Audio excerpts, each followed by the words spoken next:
सबको जय मसीह की।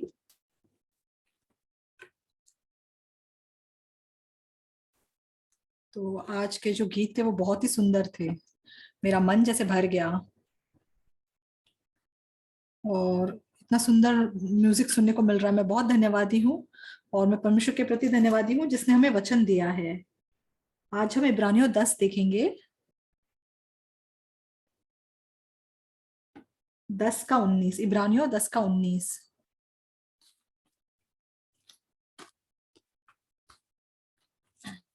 इसलिए हे भाइयों, जब हमें यीशु के लहू के द्वारा उस नए और जीवते मार्ग से पवित्र स्थान में प्रवेश करने का हियाव हो गया है, जो उसने पर्दे अर्थात अपने शरीर में से होकर हमारे लिए अभिषेक किया है, और इसलिए कि हमारा ऐसा महान याजक है जो परमेश्वर के घर का अधिकारी है, तो आओ हम सच्चे मन और पूरे विश्वास के साथ और विवेक का दोष दूर करने के लिए हृदय पर छिड़काव लेकर और देह को शुद्ध जल से धुलवा कर परमेश्वर के समीप जाएं।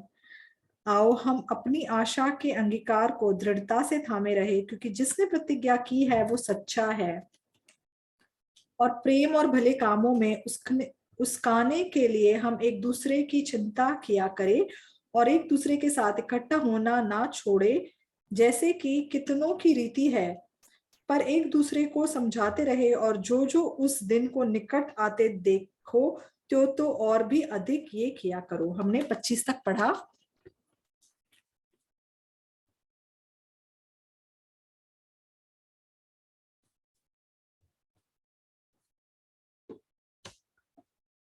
तो बाइबल में किसी और किताब से ज्यादा इब्रानियों में स्पष्ट रूप से बताया गया कि हमारे पाप लहू के द्वारा कैसे धोए जाते हैं। लेकिन समस्या ये है कि हमारे मन में ऐसी बहुत सी सोच है जो वचन के विपरीत है।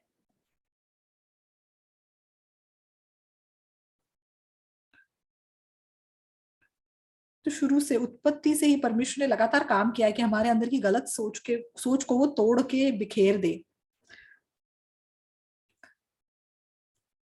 तो हमारे अंदर की गलत सोच जब तक तोड़ी नहीं जाती तब तक हम वचन को कभी नहीं समझ सकते। तो दूसरे शब्दों में, शैतान हम सबके लिए, चाहे हम जो भी हो, बाइबल को स्पष्ट रूप से देखने से रोकने के लिए आपके अंदर आपकी खुद की सोच पर आपको जोर देने के लिए बना देता है, और आपके अंदर बहुत सी सोच डालता है, ताकि चाहे आप बहुत सा वचन भी क्यों ना सुने तो भी आप भटके बिना नहीं रह सकते। तो परमेश्वर ने ऐसे ही यीशु को क्रूस पे नहीं चढ़ाया हमारे पापों को धोने के लिए, लेकिन लगातार परमेश्वर काम कर रहा है कि हमारे मन की सोच को भी पूरी तरीके से तोड़ सके। तो जब हम स्पष्ट रूप से एक एक करके परमेश्वर का वचन पढ़ते हैं, तो अच्छा परमेश्वर का वचन ऐसा कहता है, अच्छा इसका मतलब ये मेरे लिए पूरा किया गया है। लेकिन शैतान ने हमारे मन को जैसे अलग अलग चीजों से भर दिया है।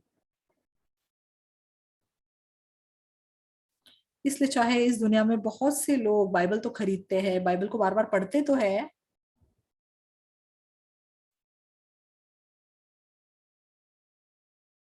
और दुख की बात यह है कि लोग मैंने क्या किया है, मैंने क्या भलाई की है, मुझे और भला क्या करना है, इस बात पर मतलब अटक जाते हैं। तो जो परमेश्वर उनकी तरफ है उससे ज्यादातर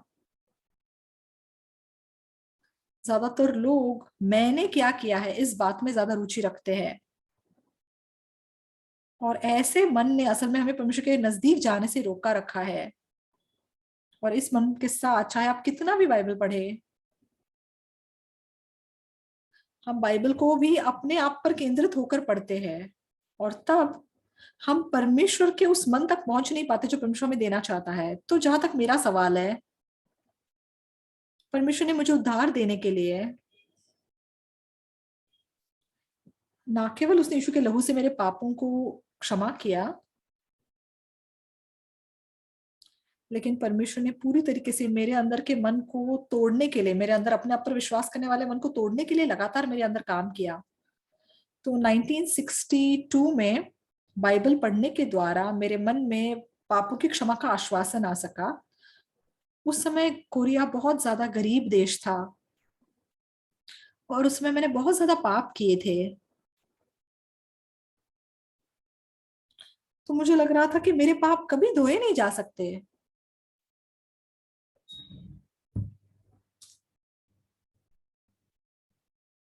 मैं चोरी करता था और आलू चोरता था, लोगों के खेतों में जाके उनके फल तोड़ के ऐसे ही खाया करता था। तो किसी के बगीचे के सेब चुरा के लाता था।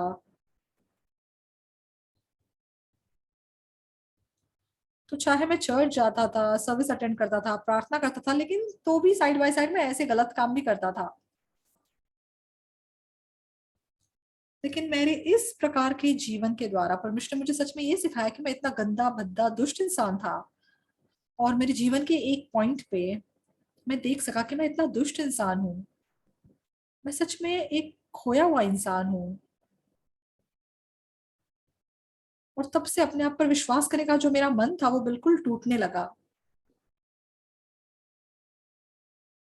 खास करके इब्रानियों के ये वचन मेरे मन के इतने नजदीक आ सके। तो आज भी हमने इब्रानियों 10 से वचन पढ़ा है। लेकिन खास करके इब्रानियों 9 का जो 11 है वो हमें ये बात बहुत स्पष्ट रूप से समझाता है। इब्रानियों 9 का 11।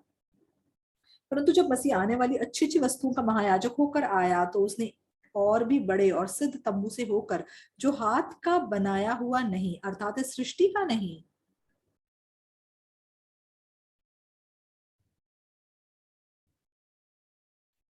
और बकरों और बछड़ों के लहू के द्वारा नहीं पर अपने ही लहू के द्वारा एक ही बार पवित्र स्थान में प्रवेश किया और अनंत छुटकारा प्राप्त किया।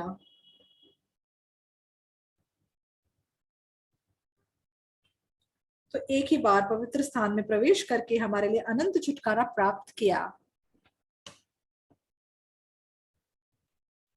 तो जब ये वचन मेरे मन के बहुत नजदीक आए,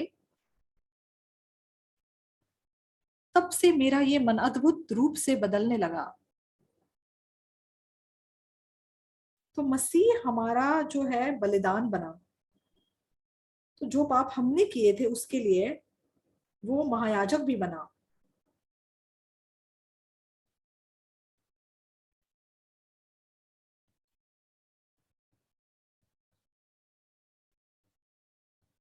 तो उसने और भी बड़े और सिद्ध तंबू से होकर, जो हाथ का बनाया हुआ नहीं है। तो इस दुनिया में बहुत सी जगहों को मंदिर कह के बुलाते हैं।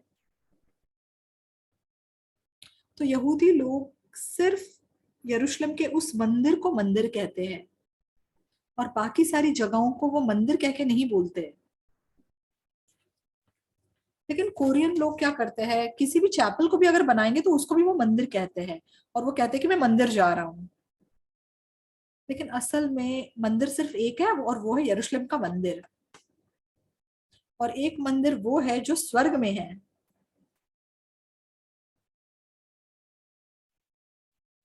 तो यहाँ पे क्या लिखा है, मसीह अच्छी अच्छी वस्तुओं का महायाजक होकर आया, परमेश्वर का महायाजक होकर परमेश्वर मसीह आया और उसने हमारे पापों के लिए बलिदान दिया। तो पहले बकरियों को या भेड़ या किसी जानवर को बलि किया करते थे, लेकिन यीशु मसीह ने अपने खुद की देह को बलि कर दिया। और उस समय यीशु मसीह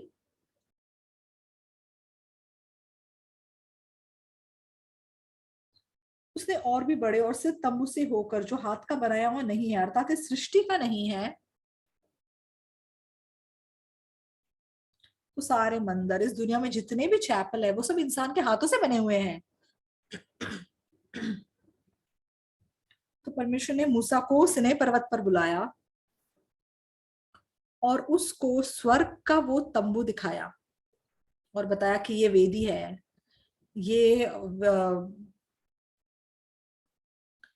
वाचा का संदूक है, ये पीतल की हौदी है, ये रोटी की मेज है, ये दिवट है।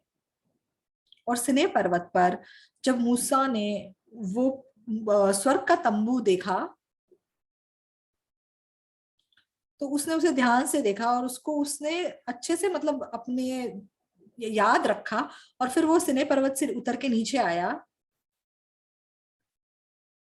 और उसने ओहोलीयाब और बजलेल को बुलाया और उनको ये मंदिर बनाने के लिए कहा।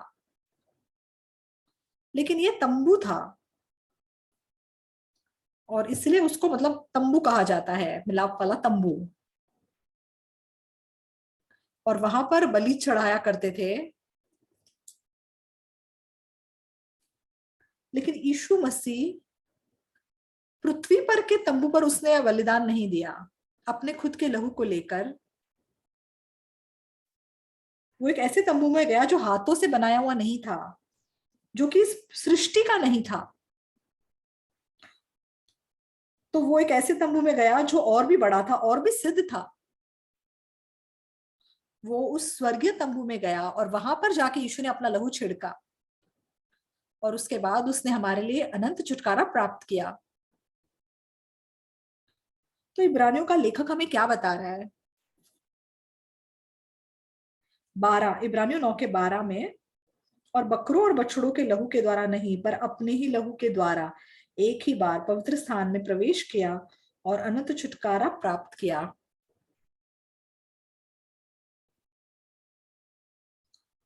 और फिर 13 में क्या लिखा है?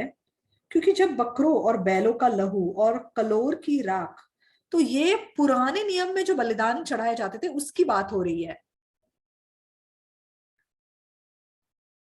क्योंकि जब बकरों और बैलों का लहू और कलोर की राख का अपवित्र लोगों पर छिड़का जाना शरीर की शुद्धता के लिए उन्हें पवित्र करता है, तो ये बात हमें स्पष्ट रूप से क्या बता रही है? तो बकरे या बैल या फिर भेड़, ये सारे जो जानवर है वो यीशु मसीह की परछाई है। तो परमेश्वर क्योंकि हमें पापों की क्षमा के विषय में सिखाना चाहता था, तो वो भेड़ों को मारते थे, बछड़ों को मारते थे और इस प्रकार के जानवर बलि किए जाते थे और इनके लहू वेदी के सींगों पर छिड़के जाते थे। तो ये बात हमें ये दिखाने के लिए थी कि कैसे हमारे पाप धोए जाते हैं। तो पुराने नियम में इस प्रकार के चढ़ावों के द्वारा लोगों को पापों की क्षमा प्राप्त हुआ करती थी। तो ये पृथ्वी पर के तंबू पर दिए गए बलिदान थे और ये सारे समय से बंधी हुई दुनिया में दिए गए बलिदान थे। और समय की इस बंधी हुई दुनिया में उनके पाप क्षमा किए जाते। लेकिन जब वो दोबारा पाप करते तो उनको दोबारा ऐसे बलि चढ़ाने पड़ते थे, बार बार बार बार।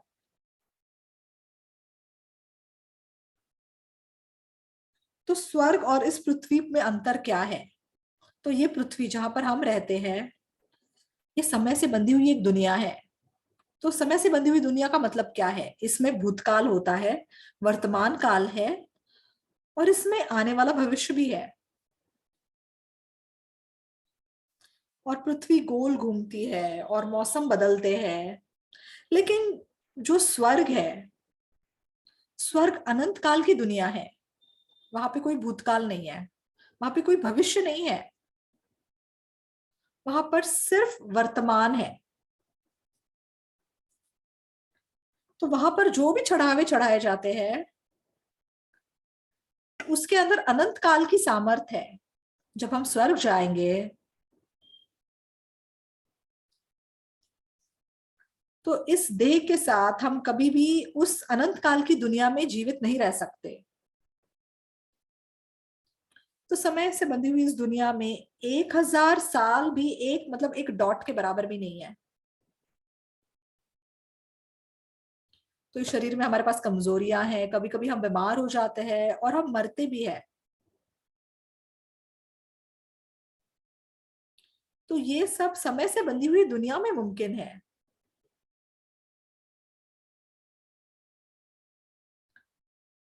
लेकिन परमेश्वर चाहता था कि हम उसके साथ अनंत काल की उस दुनिया में स्वर्ग में रहे। तो ऐसा बलिदान नहीं जहां पे सिर्फ कुछ समय के लिए हमारे पाप क्षमा किए जाते हैं, लेकिन एक अनंत काल का बलिदान परमेश्वर चाहता था।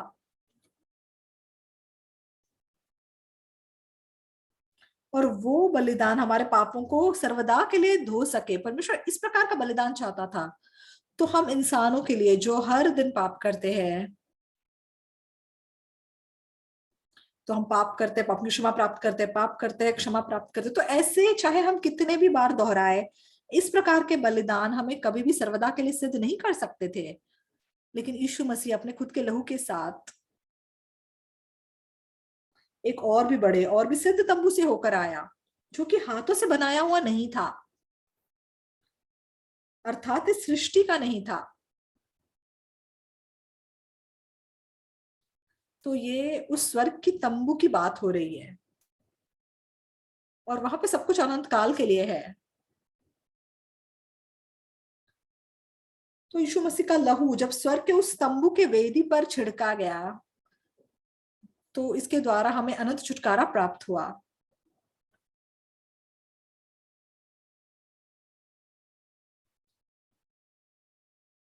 तो उसकी जो ताकत है, उसकी ताकत की तुलना इस पृथ्वी के तंबू पर किए गए काम से हम तुलना नहीं कर सकते। तो भेड़ों और बकरों और दूसरे जानवरों की बलि के द्वारा जो चढ़ावे चढ़ाए जाते थे,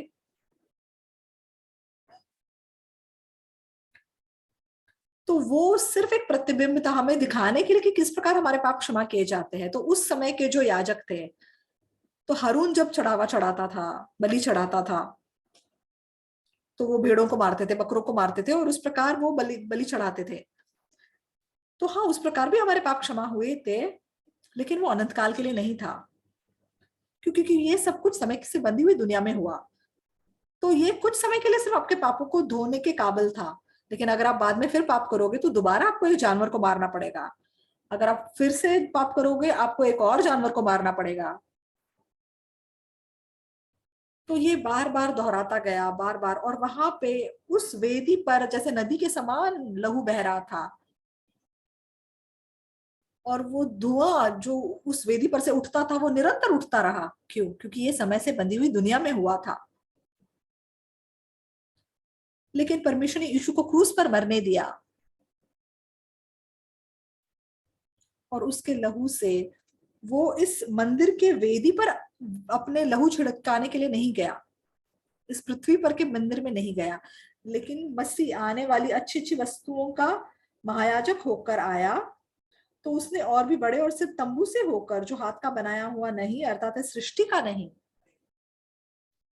तो इस पृथ्वी पे जितने भी तंबू है, जो मंदिर है जो सुलेमान ने बनाया या जो इंसान बनाता है, सब हाथों से बने हुए हैं।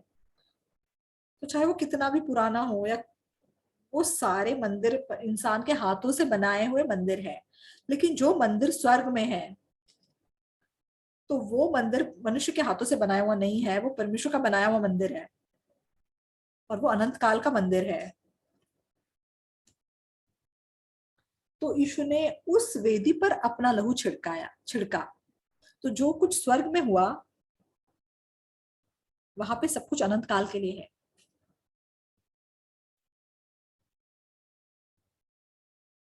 तो शायद 20 साल पहले की बात है, किसी ने मुझे ये घड़ी गिफ्ट के रूप में दी थी। तो वो ओमेगा कंपनी का की घड़ी है। तो उस जमाने में इसकी कीमत लगभग $1000 थी, मतलब 75,000 रुपए। तो बहुत महंगी घड़ी है। तो जब मैं किसी दूसरे देश जाता हूँ, तो मैं इसको लेके नहीं जाता, मैं एक दूसरी घड़ी इस्तेमाल करता हूँ, थोड़ी सस्ती वाली। तो मुझे लगता है मैंने 20 साल से ज्यादा इस घड़ी को इस्तेमाल किया है, और तब से मैंने इसे संभाल के रखा है। तो उस समय भी इसका दाम लाइक $1000 था। लेकिन जब मैंने सोच के देखा, इसकी जो कंडीशन है अभी तक काफी अच्छी, अच्छे से चलती है घड़ी अभी भी। लेकिन अगर आप इसको नजदीकी से देखेंगे, तो थोड़े बहुत तो इसमें मतलब बदलाव आए हैं, पुरानी भी हो रही है। खास करके जो डेट है वो ठीक से दिखाई नहीं देती इसके ऊपर। तो मतलब मैं उसकी ज्यादा परवाह नहीं करता, मैं फिर भी इसको इस्तेमाल करता हूँ। तो ये सब समय से बंधी हुई दुनिया में होता है। तो मैं अब काफी बूढ़ा हो गया हूँ। तो एक जमाने में मैं भी जवान था, मैं भी बहुत मतलब जोश से भरा हुआ करता था। लेकिन परमेश्वर के अनुग्रह से अभी तक मैं जीवित हूँ। तो कुछ ऐसे भी समय थे जब मैं बहुत मुश्किल में था। 1987 में मेरे पेट में कुछ समस्या हुई थी। मैं जो भी खाना खाता था मैं बिल्कुल हजम नहीं कर पा रहा था। तो अभी मेरा वजन 80 किलो है। तब मेरा वजन 70 किलो था। लेकिन 3 महीने के अंदर अंदर मेरा वजन 7 किलो घट गया। मेरा शरीर बहुत मुश्किल था और मैं बहुत ज्यादा दर्द में था। लेकिन एक दिन जब मैं बाइबल पढ़ रहा था तब मुझे मरकुस 11 का 24 दिखाई दिया। इसलिए मैं तुमसे कहता हूं कि जो कुछ तुम प्रार्थना करके मांगो तो प्रतीति कर लो कि तुम्हें मिल गया और तुम्हारे लिए हो जाएगा। तुम्हारे लिए हो जाएगा।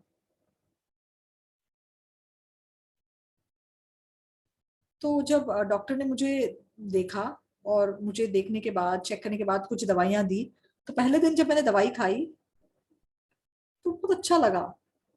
बहुत अच्छा लगा। लेकिन एक हफ्ता दवाई लेने के बाद मतलब कुछ भी फर्क नहीं पड़ा था मेरे शरीर पर। मतलब मेरे पेट में उतना ही दर्द हो रहा था। तो मुझे कॉन्फ्रेंस में गेस्ट स्पीकर के रूप में जाना था, प्रचार करना था। और क्योंकि मैं गेस्ट स्पीकर था इसलिए लोग इतना स्वाद स्वाद खाना मेरे पास लेकर आ रहे थे। तो मुझे उनको बताते हुए बुरा लग रहा था कि मेरा पेट खराब है, मैं नहीं खा पा रहा हूँ। मतलब मुझे उनको बोलने में अच्छा नहीं लग रहा था। और क्योंकि मतलब गर्मी का मौसम शुरू होने वाला था। तो गर्मियों में खास करके स्टूडेंट्स के लिए हम बहुत सारे प्रोग्राम्स रखते हैं। इसलिए हमारे समर सबसे ज्यादा मतलब बिजी टाइम होता है। हमारा एक स्टूडेंट कैंप होता है। तो मैंने एक दिन क्या सोचा, तो मेरा शरीर अगर ऐसी मेरी हालत रहेगी तो मतलब मैं समर में हमारे जितने भी प्रोग्राम्स है मुझे नहीं लगता सारे प्रोग्राम्स में मैं भाग ले पाऊंगा। मैंने कहा परमेश्वर मेरा पेट बहुत दर्द है, आप मेरे पेट को चंगा कीजिए। तो मरकुस 11 का 24 ये ऐसे शब्द है जिसे मैं अच्छी तरह जानता था। लेकिन उस समय परमेश्वर के द्वारा मैंने ये शब्द बहुत ही स्पष्ट रूप से सुना। इसलिए मैं तुमसे कहता हूँ कि जो कुछ तुम प्रार्थना करके मांगो तो प्रतीति कर लो कि तुम्हें मिल गया और तुम्हारे लिए हो जाएगा। तो ये बहुत ही आसान है मुझे लगा। तो मैंने प्रार्थना की कि मेरा पेट चंगा हो जाए। और अगर मैं विश्वास करूं कि ये चंगा हो चुका है तो फिर मेरे लिए ऐसा हो जाएगा। तो ये बहुत आसान है।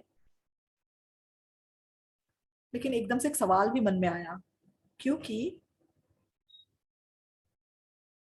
अगर मैं ये विश्वास करता हूँ कि मेरा पेट ठीक हो गया है तो फिर मैं किमची भी खा सकता हूँ और मसालेदार खाना भी खा सकता हूँ।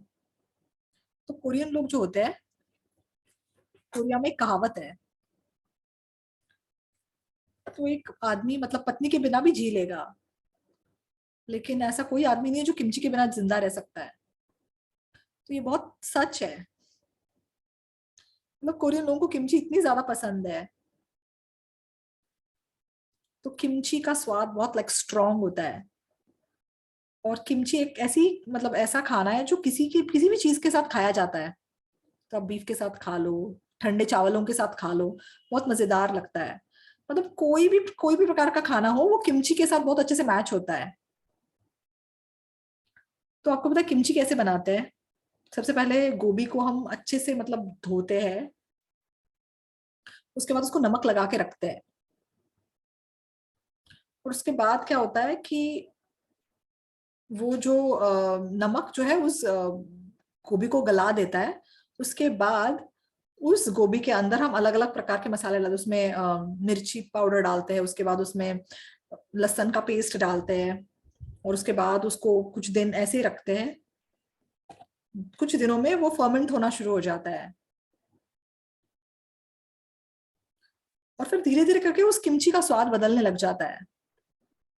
तो कुछ लोगों को किमची का 2 दिन बाद वाला स्वाद पसंद है, कुछ लोगों को एक हफ्ते बाद वाला जो किमची का स्वाद आता है वो पसंद है।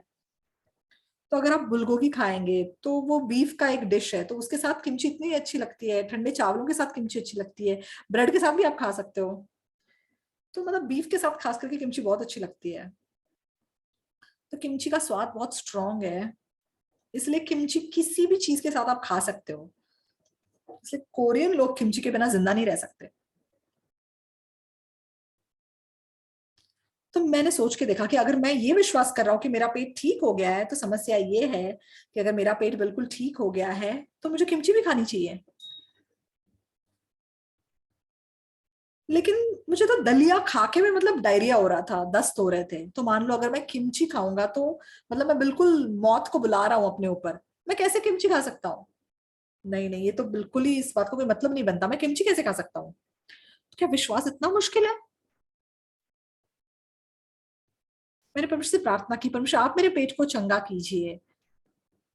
और अगर मैं ये विश्वास कर रहा हूँ कि मेरा पेट ठीक हो गया है, तो परमेश्वर कहता है कि हाँ, मैं तुझे चंगा करूंगा। तो उस सुबह मैंने बार बार इसके बारे में सोच के देखा। डॉक्टर्स ने मुझे बताया था, पास्टर आपको ध्यान रखना होगा, आपके पेट की जो मतलब दीवार है वो बिल्कुल एक पतले से कागज की तरह है। तो जैसे ही आप कुछ मसालेदार चीज खाओगे वो एकदम से फट जाएगा, और फिर एक मतलब दिन के अंदर आप मर जाओगे। इसलिए आपको बहुत ज्यादा ध्यान रखना पड़ेगा। लेकिन बाइबल मुझसे क्या कह रही है? तो डॉक्टर जो कह रहे हैं उससे बिल्कुल विपरीत बात बाइबल मुझे बता रही है। तुम विश्वास करो कि तुम चंगे हो चुके हो, और तब तुम चंगे हो जाओगे। तो यहाँ पे जरूरी बात क्या है पास्टर? तो अगर मैं जो का तो इस पे विश्वास करूंगा तो कोई बात नहीं है, लेकिन इस पेट की मेरे इस हालत में अगर मैं किमची खाऊंगा तो मतलब पता नहीं मेरे साथ क्या होगा। मेरा पेट बिल्कुल मतलब उथल पुथल हो जाएगा। लेकिन मैं माफी चाहता हूँ कि चाहे मैं पास्टर था, मैं उस समय विश्वास नहीं कर सका। मैंने बहुत सोचा, बहुत ज्यादा सोच के देखा। लेकिन बाइबल क्या बता रही है? बाइबल कहती है कि मैं तुमसे कहता हूँ, जो कुछ तुम प्रार्थना करके तुम्हें मांगो तो प्रतीति कर लो कि तुम्हें मिल गया, तुम्हारे लिए हो जाएगा। तो ये किसका शब्द है? ये परमेश्वर का वचन है। मेरी आंखों में मेरा पेट चंगा नहीं हुआ है, मैं मर जाऊंगा। परमेश्वर, मैं आप पर विश्वास नहीं कर रहा हूँ। जब मैंने ये बात सोच कर देखी, तो ये तो बाइबल के शब्द है, लेकिन मेरी आंखों में मुझे लग रहा है कि अगर मैं किमची खाऊंगा तो मेरे पेट में और भी दर्द होगा। लेकिन बाइबल के वचन क्या कह रहे हैं? कि अगर तुम विश्वास करोगे तो तुम्हारे लिए वैसे ही हो जाएगा। तो मुझे वचन वचन पे विश्वास करना चाहिए।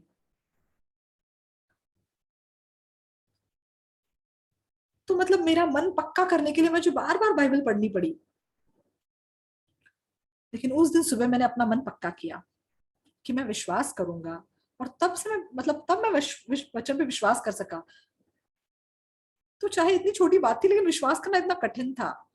और उसके बाद जब नाश्ता हमें दिया गया, तो उस सुबह हमारे घर में बहुत मेहमान आए थे। तो मेरी पत्नी ने बहुत स्वाद ऐसे बहुत सारा खाना तैयार किया था।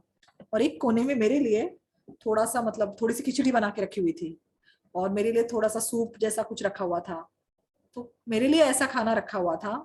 और बाकी सब लोग किमची और मतलब तली हुई सब्जियां, तली हुई चीजें, अच्छी अच्छी चीजें खा रहे थे। मैं भी मतलब मेरा मन कर रहा था मैं भी वो खाऊं। लेकिन मुझे लगा अगर मैं वो चीजें खाऊंगा तो मैं मर जाऊंगा, इसलिए मैं वो खाने नहीं खा रहा था। लेकिन उस सुबह परमेश्वर ने मुझे दिखाया कि मैं कितना मतलब विश्वासहीन इंसान हूँ। लेकिन जब मैंने परमेश्वर के वचन पे विश्वास किया, तब मेरे मन में कि हाँ, मेरा पेट ठीक हो गया है। और तब मैं नाश्ता करने के लिए नीचे बैठ गया,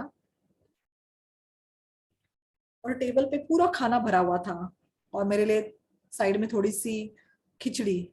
और बाकी सब लोग इतना अच्छा खाना खा रहे थे, तो मैंने उस खिचड़ी को साइड में कर दिया। मैंने भी एक बोल में चावल डाले, किमची लिया और खाने लग गया।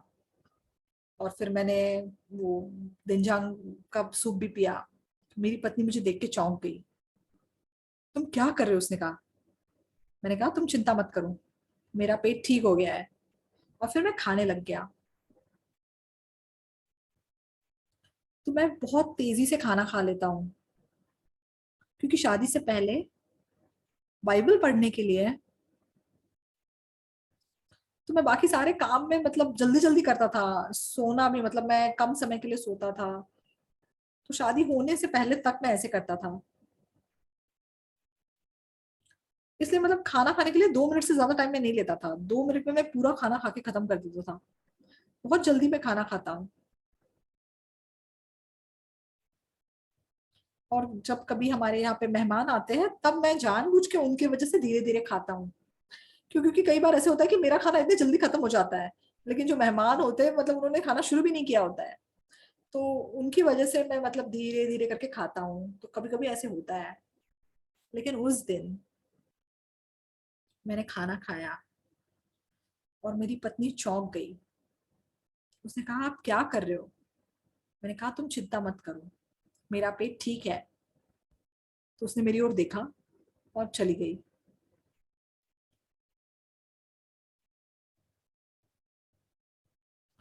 तो बाकी लोगों का खाना खत्म नहीं हुआ था, लेकिन मेरा खाना हो गया था और एकदम से मेरे पेट में फिर से दर्द उठा। मैंने मेरे पेट से कहा कि तुझे क्या हो रहा है, तू थोड़ा इंतजार नहीं कर सकता? देख सकता है इतने मेहमान आए हैं, तू ऐसा क्यों कर रहा है? लेकिन सच में मुझसे बर्दाश्त नहीं हो रहा था। तो मैं बाथरूम चला गया और फिर से मुझे दस्त हुए और बहुत सी आवाजें मुझे सुनाई दी। तो मुझे नहीं पता ये आवाजें कहाँ से आती है। हाँ, तूने ऐसे पेट के साथ किमची खाई, तू मरने की कोशिश कर रहा है, तू अब देख मरने वाला है तू। तो ऐसी अजीब सी आवाजें बहुत मेरे अंदर सुनाई दे रही थी। मैंने किमची खा के गलती तो नहीं की? नहीं, मेरा पेट ठीक है, मेरा पेट ठीक हो गया है। लेकिन शैतान पीछे हटने का नाम ही नहीं ले रहा था। अरे अगर तू ठीक हो गया है तो तुझे दर्द क्यों हो रहा है? तुझे दर्द हो रहा है मतलब तू ठीक नहीं है। तुझे दस्त हो रहा है मतलब तू ठीक नहीं है। कैसे कह सकता है कि तू ठीक हो गया है? क्या मैं सच में ठीक नहीं हुआ? मैंने तो विश्वास किया था कि मैं ठीक हो गया हूँ।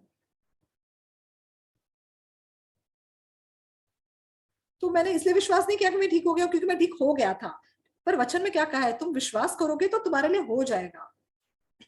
तो मैंने विश्वास किया कि मैं ठीक हो गया हूँ, चाहे मैं ठीक नहीं हुआ है तो इसका मतलब मैं ठीक हूँ।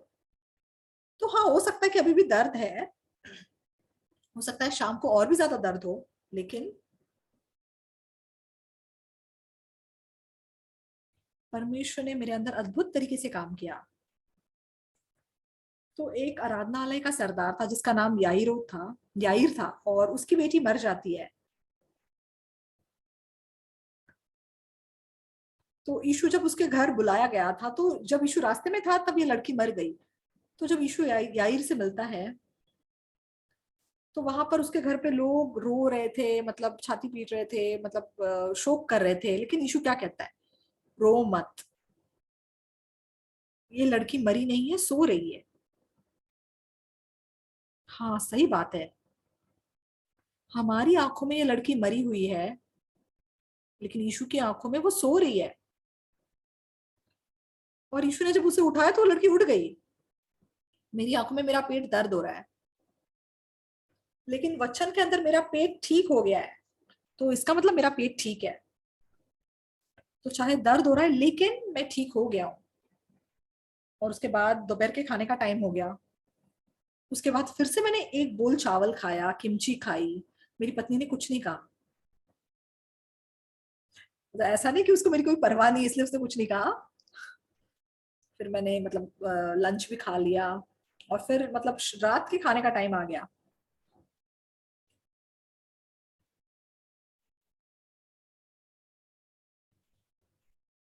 तो कभी कभी मुझे कोई डिनर पे इनवाइट करता है, लेकिन सच कहूँ तो मुझे बाहर जाके खाना खाना पसंद नहीं है।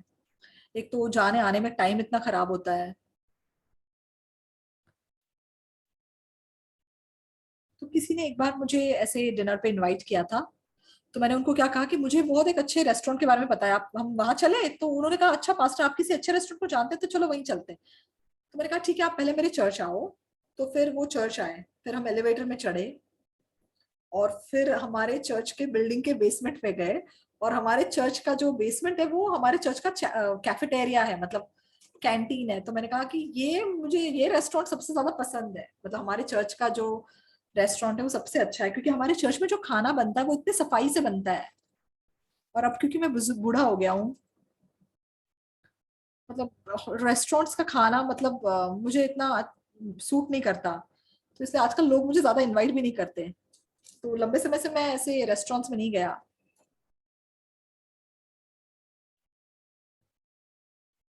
लेकिन उस शाम को मुझे किसी ने ऐसे खाने पे बुलाया और मुझे वहां जाना पड़ा। तो ये सोल के हयात होटल के बुफे में मुझे इनवाइट किया गया था, जो कि बहुत मशहूर जगह है। तो जिन्होंने मुझे इनवाइट किया था, तो मैं जब वहां पे गया, मुझे लगा कि मेरे पेट में अभी भी दर्द है, तो मैं थोड़ा सा मतलब थोड़ी सी खिचड़ी खा लूंगा। लेकिन फिर मुझे नहीं, मेरे मन में ऐसा मनाया नहीं, मैं ठीक हो चुका हूँ। और इसलिए मैंने उस बुफे में अच्छे से खाना खाया, मेरा पेट जैसे बाहर आ गया।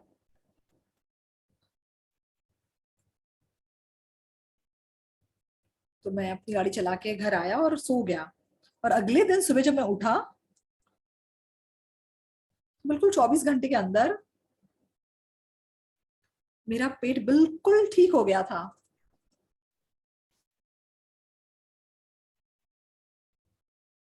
तो चाहे मैं एक पास्टर हूँ,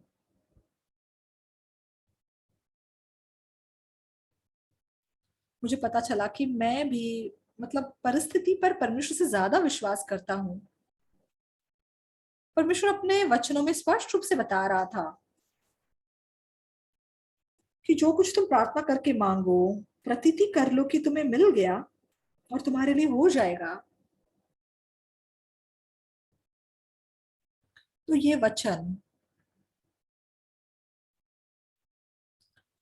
वचन जो हमसे कह रहे हैं कि तुम विश्वास करो तो तुम्हें मिल जाएगा। लेकिन दूसरी एक शक्ति क्या है इस वचन में? तो इंसानी रूप से जो चीजें मुमकिन है उनके लिए प्रार्थना करना तो हमें आसान लगता है। लेकिन जो बातें हमें इंसानी रूप से नामुमकिन लगती है, उनके लिए प्रार्थना करना भी कठिन लगता है। लेकिन इन वचनों ने मेरी प्रार्थनाओं को जैसे बड़ा बना दिया। हाँ, ये तो नामुमकिन है, ये तो बिल्कुल नामुमकिन है, लेकिन परमेश्वर ने मुझे मेरे मन में क्या बताया? मैं तुम्हारे लिए हूं,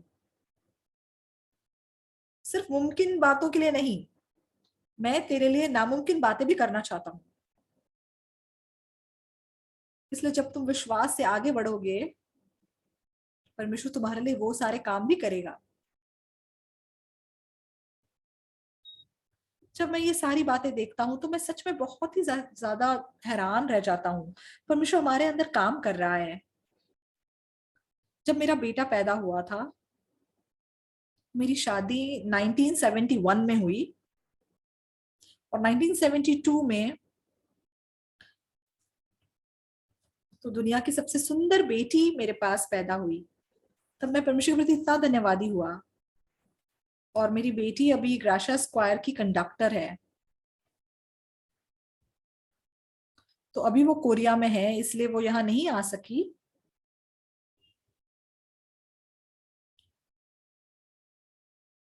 और फिर 1974 में मेरे बेटे का जन्म हुआ, और 1976 में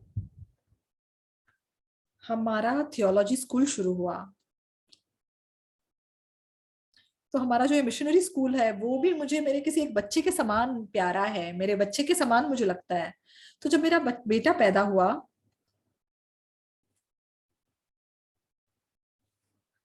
तो तब मेरे चर्च में लगभग 30 सदस्य थे। मेरे बेटे के पैदा होने के पहली रात हमारे पास खाने के लिए बिल्कुल कुछ नहीं था। और शाम को कोई एक जन था जो दूर से मतलब दूसरे शहर से हमारे घर आया, और मैंने उसको सुसमाचार प्रचार किया। और लगभग रात के 10 साढ़े 10 बजे उस व्यक्ति को उद्धार प्राप्त हुआ, और फिर वो खुशी से वापस घर चला गया। तो मैंने उसको मतलब दरवाजे तक छोड़ा, और जब मैं वापस घर आया तो मेरी पत्नी गुस्से में थी। मेरी पत्नी ने क्या कहा? तो जब तुम प्रचार करते हो क्यों इधर उधर की इतनी बेकार बातें बोलते हो? तो जब मैंने सोच के देखा, मुझे लगा ये औरत बिल्कुल शैतान का रूप लग रही है। तो अभी अभी किसी को उद्धार मिला और तुम गुस्सा क्यों कर रही हो? तो ऐसा मैंने तब सोचा। लेकिन मेरी पत्नी सच में गुस्से में थी। तो मतलब उसका कहने का मतलब क्या था कि एक्चुअली हम सिर्फ एक ही छोटे से कमरे में रहते थे।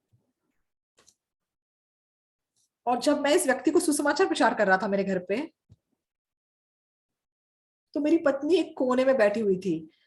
और मतलब बिल्कुल मतलब वो किसी ऐसे ब्लैंकेट्स पे टेक लगा के बैठी हुई थी, और उसका पेट इतना बाहर निकला हुआ था, और एक्चुअली उसका लेबर पेन शुरू हो गया था।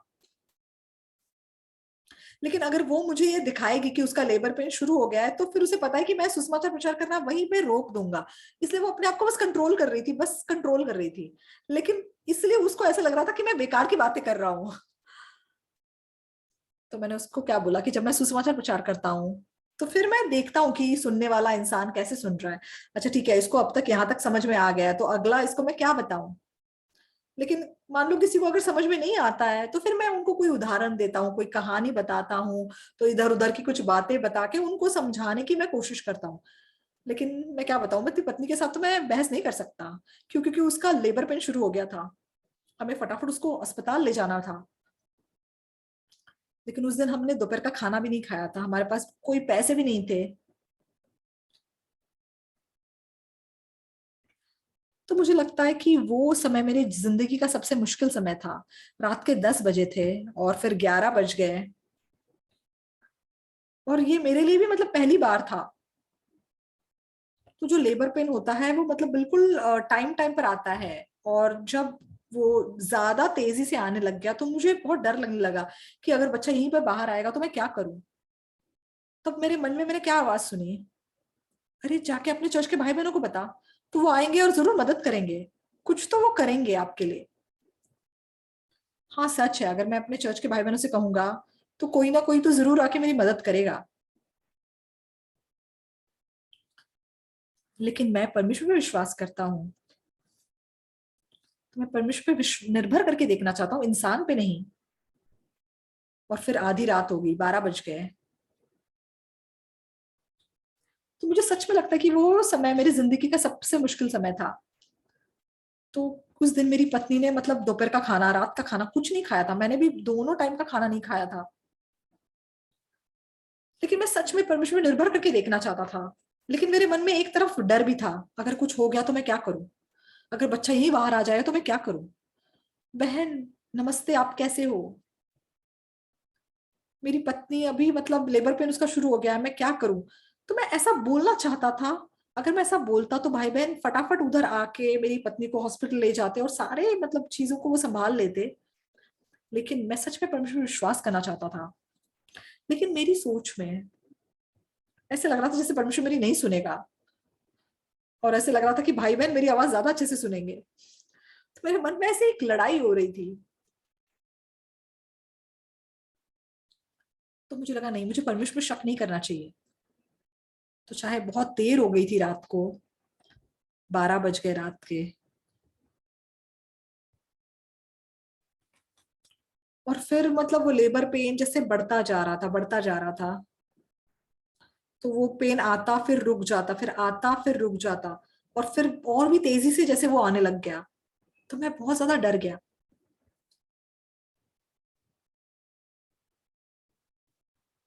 मुझे मैंने देखा कि मैं परमेश्वर पर विश्वास नहीं कर रहा हूँ। जरूर परमेश्वर ने कुछ तैयार किया होगा। लेकिन किसको तैयार किया है, किसको पता है हमारे बारे में। अगर बच्चा अभी बाहर आए तो मैं क्या करूं, तो मैं बहुत चिंता में था। तो जैसे ही सुबह हुई, सूरज निकला, लगभग सुबह 7 बजे, एक बहन हमारे घर पर आई। ये बहन मतलब बिल्कुल हमारे चर्च में 1 हफ्ते पहले ही जुड़ी थी। उसने हाल ही में पापू की क्षमा पाई थी। तो उसे मेरा घर भी ठीक से पता नहीं था कि कहाँ पर है, मुझे नहीं पता वो सुबह सुबह मेरे घर क्यों आई थी। लेकिन वो कहने लगी कि मैं आके आपकी पत्नी से बात करना चाहती थी, इसलिए वो सुबह सुबह मेरे घर आई। तो हमारे कमरे में आई। उसने मेरी पत्नी को उस हालत में देखा और वो चौंक गई। तो मैं वो हादसा आज तक नहीं भूल सकता। तो वो बहन मेरी पत्नी से कहने लगी, सामोनिम,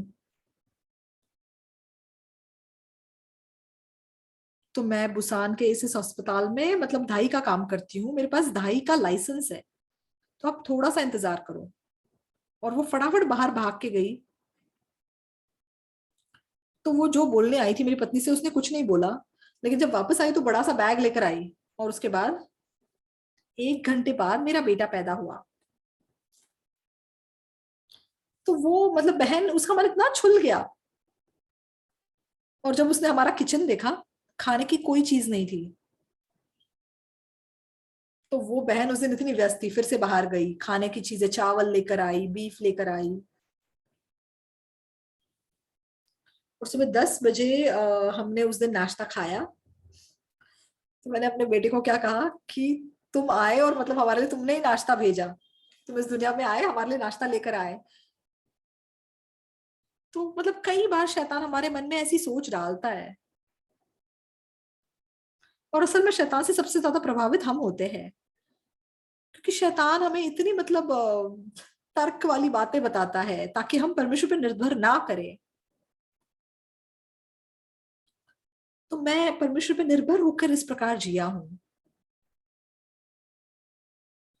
तो इस साल उद्धार पाके मुझे पूरे 60 साल मतलब पूरे हो जाएंगे। तो पिछले 60 सालों के दौरान परमेश्वर ने कभी एक बार भी मुझे निराश नहीं किया।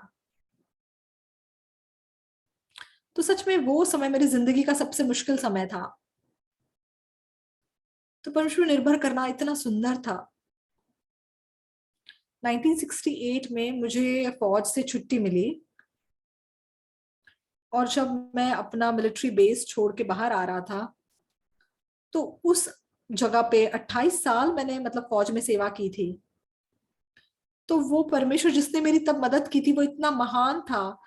तो वो सारे काम के बारे में मैं आपको अभी नहीं बता सकता, लेकिन जब मैं अपना मिलिट्री बेस छोड़ छोड़ के बाहर जा रहा था, तब मेरे मन में क्या सोच आई कि अगर ये परमेश्वर मेरे साथ है,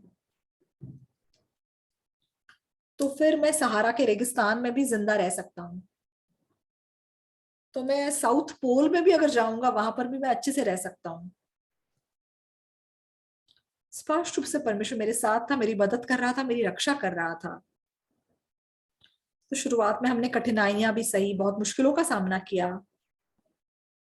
लेकिन मैंने कभी एक बार भी लोगों को अपनी मुश्किलों के बारे में नहीं बताया। मैंने सिर्फ और सिर्फ परमेश्वर की ओर देखा। 1998 में 1968 में मुझे फौज से छुट्टी मिली, और तब से मैंने मन पक्का किया कि मैं किमचन नाम के शहर में जाके सुसमाचार प्रचार करूंगा। तो उस समय मेरे पास $2.5 थे,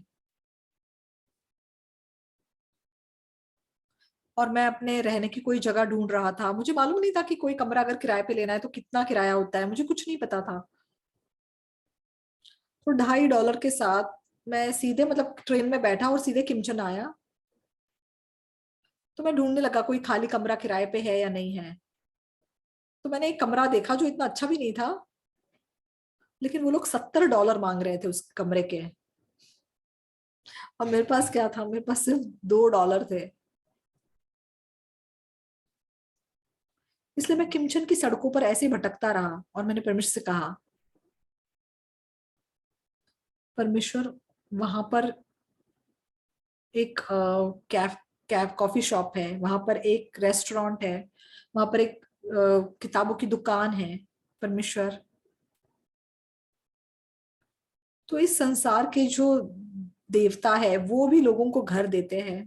परमेश्वर, मैं आपका जन हूँ, मैं आपका सुसमाचार प्रचार कर रहा हूँ, आप मुझे भी एक घर दीजिए। तो मैं सिर्फ अपने आप से ऐसी बातें बोल रहा था और ऐसी सड़क पे जैसे भटक रहा था।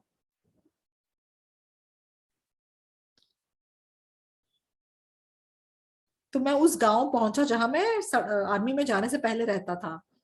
तो तब चाहे मेरे पास कोई पैसे नहीं थे, मैं सोच रहा था कि मैं किस प्रकार के घर में जाऊं, मैं मतलब ढूंढ रहा था। और फिर से मैं बस में चढ़ा। तो खिमचन से खच्चांग जाने के लिए 4 घंटे लगते हैं बस में।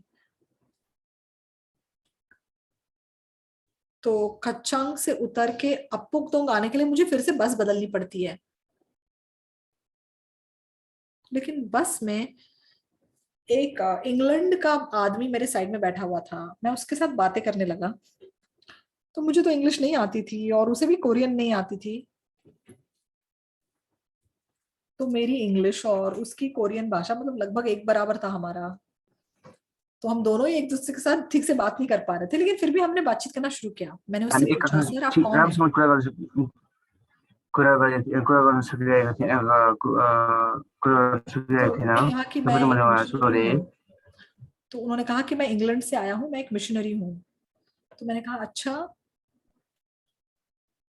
तो मैंने कहा सर आप कहाँ जा रहे हैं?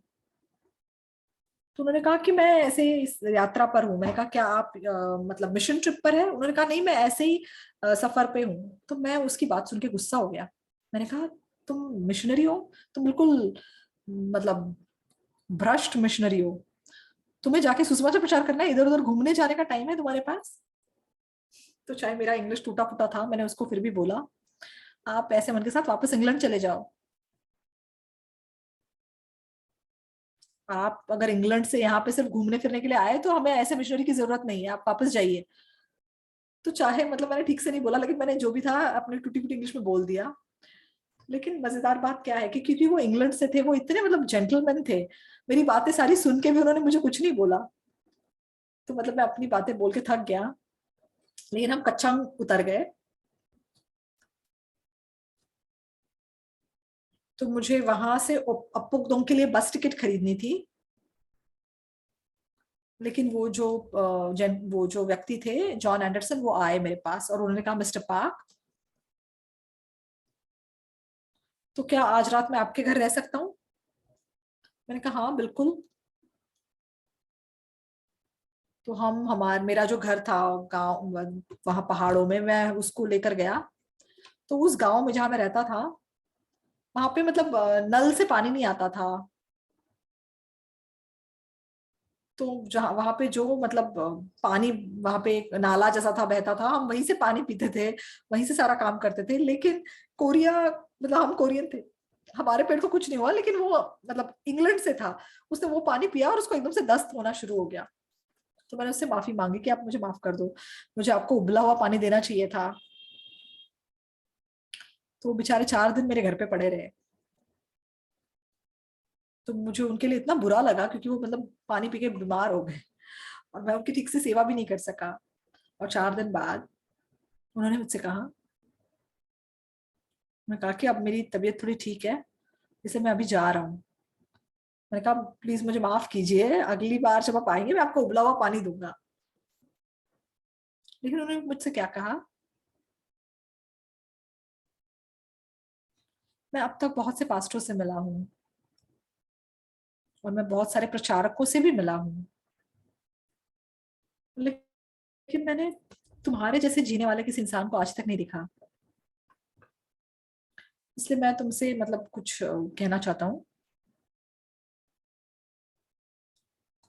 क्या मैं 1 साल तुम्हारे साथ रह सकता हूँ? मैंने कहा क्यों? मैं तुम्हारी तरह जीवन जीना सीखना चाहता हूँ। मैंने कहा मेरे से सीखने वाली क्या बात है? उन्होंने कहा नहीं, मैंने बहुत से पास्टर्स को देखा, मिशनरीज को देखा है, लेकिन तुम जैसे जीते हो मैंने ऐसे इंसान को नहीं देखा। तो मैंने उनसे पूछा, मैंने कहा क्या आप किसी मिशन से हैं? तो आपको मिशन फी मिलती है? तो उन्होंने कहा हाँ मिलती है। तो फिर मैंने उनसे कहा, मैंने कहा मेरी मदद करने वाला कोई नहीं है, मैं सिर्फ परमेश्वर पर निर्भर होकर जीता हूँ, इसलिए कई बार मुझे भूखा रहना पड़ता है। लेकिन आपके लिए मेरे साथ रहना शायद मुश्किल होगा। तो आपके घर में हमेशा मतलब बहुत सारी मतलब खाने की चीजें होती है, तो आप जब अपनी चीजें निकाल के खाओगे तो मैं फिर आपकी ओर देखता रहूंगा। मुझे परमेश्वर की ओर देखना चाहिए, लेकिन फिर मैं आपकी ओर देखना शुरू करूंगा। तो मैंने कहा आपके साथ रहना मुश्किल होगा। लेकिन उन्होंने क्या कहा, उन्होंने कहा कोई बात नहीं, तुम जैसा चाहते हो वैसे मैं करूंगा, लेकिन मुझे 1 साल तुम्हारे साथ रहने दो। मैंने कहा फिर ठीक है। तो चलो हम मतलब कुछ पॉइंट्स बनाते हैं कि चाहे मैं कितना भी भूखा हूं, आप मुझे आपकी रोटी कभी मत देना, आपका ब्रेड मत देना, और मैं आपको मेरा कुछ नहीं दूंगा। तो आप इसके साथ सहमत हैं? हाँ ठीक है, आसान है, उन्होंने कहा। तो मैंने कहा ठीक है, तो फिर किमचन आ जाइए और वहां पर हम साथ साथ रहते हैं। तो वो बहुत लंबे चौड़े से थे और फिर वो खुशी से चले गए। और 10 दिन बाद मैं कहीं पहाड़ों के बीच में था। तो कोरिया में भी मतलब गर्मियों में बहुत गर्मी हो जाती है, तो मैं पहाड़ के ऊपर था और वहां पे ज्यादा लोग नहीं थे। तो कभी कोई हिरन दिखाई देती, कभी कोई और जानवर दिखाई देता। तो जब मैं ऐसे पहाड़ों के ऊपर चला जाता, तो माफी चाहता हूँ, लेकिन सिर्फ अपनी अंडरवेयर में बैठ के मैं पूरा दिन सिर्फ बाइबल पढ़ता था, प्रार्थना करता था। बस यही काम करता था। क्यों? क्योंकि पहाड़ पे कोई नहीं आता। तो अपने आप कभी गाने गाता था। लेकिन पहाड़ से मुझे नीचे दिखाई देती कब कोई बस आ रही है। तो बस हमारे गांव के बाहर रुक गई। और उस बस में से कौन उतरा? जॉन एंडरसन, वो मिशनरी उतर के आ गए। तो मैंने सोचा ये यहाँ पर क्यों आए। तो फिर मैं नीचे गया, मैं उनसे मिला और उन्होंने मुझसे कहा, मिस्टर पार्क, मैं बहुत अच्छी खुशखबर लेकर आया हूँ। क्या? मैं किमचन में हमारे घर के लिए प्रार्थना कर रहा था और अब मुझे किमचन में घर लेने के लिए पैसे मिल गए। मैं बहुत धन्यवादी हूँ, तो क्यों ना हम साथ साथ रहे। तो हम साथ साथ रहे तो बहुत अच्छा होगा। मैंने कहा, परमेश्वर, आप इंग्लिश आदमी की प्रार्थना तो अच्छे से जल्दी से सुन लेते हो, तो फिर कोरियन आदमी की प्रार्थना आप क्यों नहीं सुन रहे? आप ऐसा भेदभाव क्यों कर रहे हैं? मैंने भी तो प्रार्थना की थी, लेकिन आपने मुझे घर नहीं दिया और फटाफट आपने उसकी प्रार्थना सुन ली। मैं कुछ नहीं कह सका। लेकिन तब परमेश्वर ने मुझसे कहा, देख, तू घर ढूंढ रहा था, ये बंदा तुझे अपना घर देना चाहता है, तो समस्या क्या है? अच्छा, तो ये परमेश्वर मुझे दे रहा है।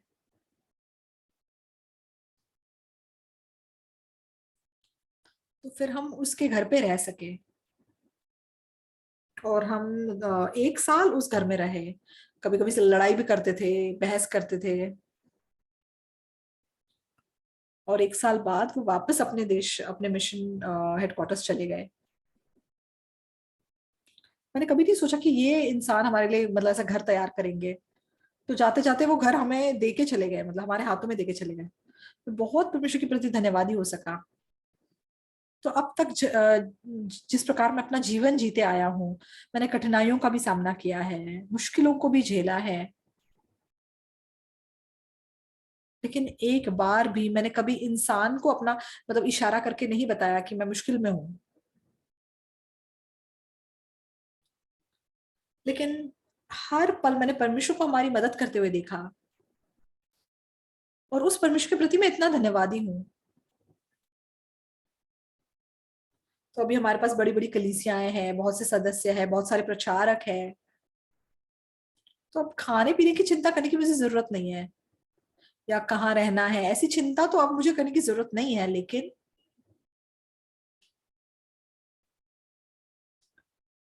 ये बात इतनी बहुमूल्य थी कि परमेश्वर मेरे जीवन के हर पहलुओं की देखरेख कर रहा था। तो परमेश्वर ने यीशु को क्यों हमारे पापों के लिए मरने के लिए भेजा, तो ये बात शब्दों में बताई नहीं जा सकती। परमेश्वर हमसे प्रीति रखता है। तो इसके अलावा और कोई कारण नहीं है। तो जब मैं बाइबल पढ़ता हूँ,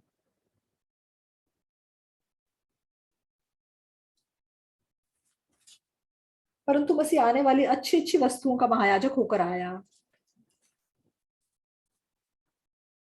तो उसने और भी बड़े और सिद्ध तंबू से होकर, जो हाथ का बनाया हुआ नहीं, अर्थात इस सृष्टि का नहीं, और बकरों और बछड़ों के लहू के द्वारा नहीं, पर अपने ही लहू के द्वारा एक ही बार पवित्र स्थान में प्रवेश किया और अनंत छुटकारा प्राप्त किया। तो जब ये शब्द मैंने पढ़े,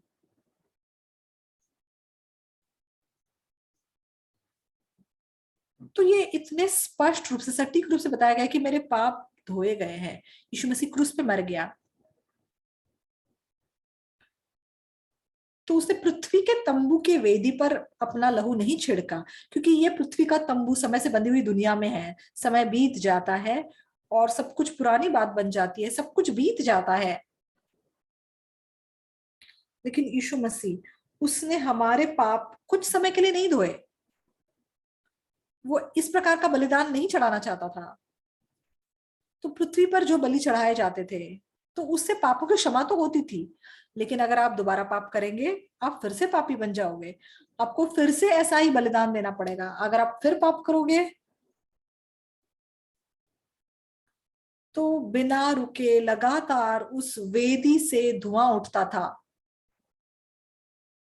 और वेदी के नीचे लगातार नदी के समान लहू बहता था। लेकिन यीशु ने इस पृथ्वी पर अपना बलिदान नहीं दिया। हमारे साथ सर्वदा के लिए जीने के लिए। तो अभी भी अनंत काल ये शब्द समझने के लिए इतना मुश्किल है। तो ये मैंने अनुभव नहीं किया है। मुझे पता है कि हाँ ये अनंत काल के लिए है, लेकिन सच बात क्या है? यीशु मसीह को हमारे पाप धोने के लिए, क्षमा करने के लिए, पुराने नियम में जिस प्रकार याजक इस पृथ्वी के वेदी के ऊपर, यीशु मसीह ने वहां पर जाके बलिदान नहीं दिया, लेकिन अपने खुद के लहू को लेके वो स्वर्ग में जो तंबू है वहां पर गया। और स्वर्ग के तंबू में जो वेदी है, वहां वेदी के सींगों पर उसने अपना लहू लगाया। स्वर्ग में सब कुछ अनंत काल के लिए है, और इसलिए लिखा है कि उसने अनंत छुटकारा प्राप्त किया।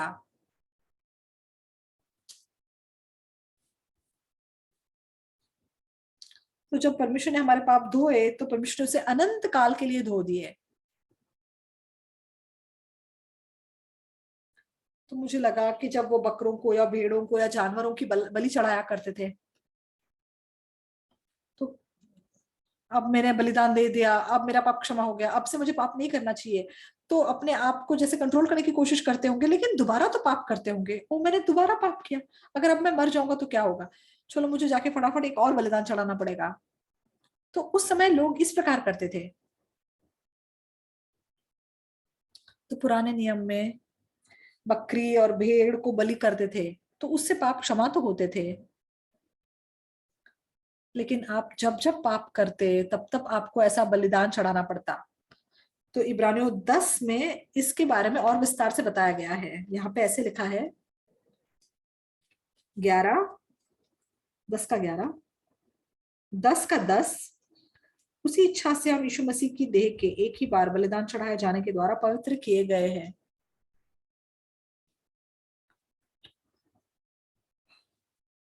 11, हर एक याजक तो खड़े होकर प्रतिदिन सेवा करता है और एक ही प्रकार के बलिदान को, जो पापों को कभी भी दूर नहीं कर सकते, बार बार चढ़ाता है।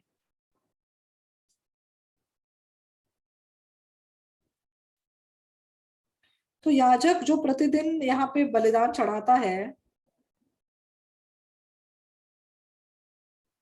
तो वो पृथ्वी के जो तंबू का वेदी है वहां पर बलिदान चढ़ाते थे। तो ये पृथ्वी अनंत काल के लिए नहीं है, इसलिए उनके पाप भी कुछ समय के लिए क्षमा किए जाते। वो सर्वदा के लिए, अनंत काल के लिए उनके पापों को धो नहीं सकते थे। इसलिए जब कोई बंदा दोबारा पाप करेगा तो उसको फिर से ऐसा बलिदान चढ़ाना पड़ेगा। इसलिए बकरों का लहू नदी के समान वहां बहता था और धुआं निरंतर उसमें से उठता था। लेकिन मसीह ने ऐसा नहीं किया। मसीह ने, क्योंकि मसीह अनंत काल के लिए है, वो अपने लहू के साथ अपने लहू को वो वेद स्वर्ग की वेदी में लेकर गया और वहां पर उसने हमारे लिए अनंत छुटकारा प्राप्त किया। और अब हमारे पाप हमेशा के लिए धोए गए हैं। तो स्वर्ग की वेदी और पृथ्वी की वेदी में यह अंतर है। तो पृथ्वी पर चाहे कहीं भी हो, ये पृथ्वी समय से बंधी हुई दुनिया है, इसलिए भूतकाल है, वर्तमान काल है और फिर भविष्य भी आएगा। और वहां यहाँ बदलाव आता है। लेकिन स्वर्ग में सब कुछ अनंत काल का है।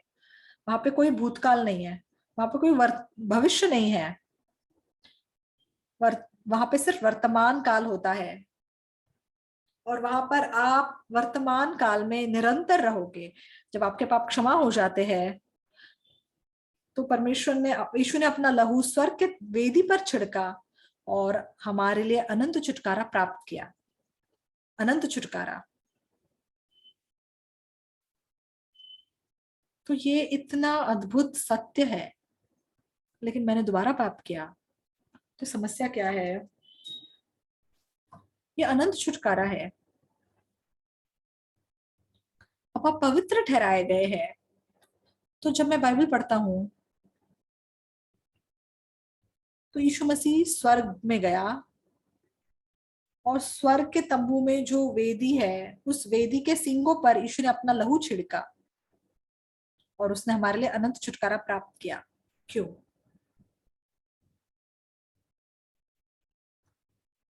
तो यीशु मसीह सिर्फ इस पृथ्वी पर हमारे साथ नहीं रहना चाहता, लेकिन उसने हमें उस अनंत काल की जगह में भी बुलाया है, ताकि हम उसके साथ वहां पर सर्वदा के लिए जी सके।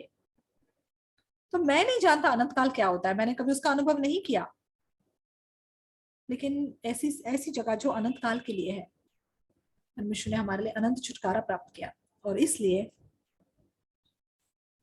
तो इब्रानियों 10 में हमें दोबारा बताया गया है, 10 का 11, हर एक याजक तो खड़े होकर प्रतिदिन सेवा करता है और एक ही प्रकार के बलिदान को, जो पापों को कभी भी दूर नहीं कर सकते, बार बार चढ़ाता है।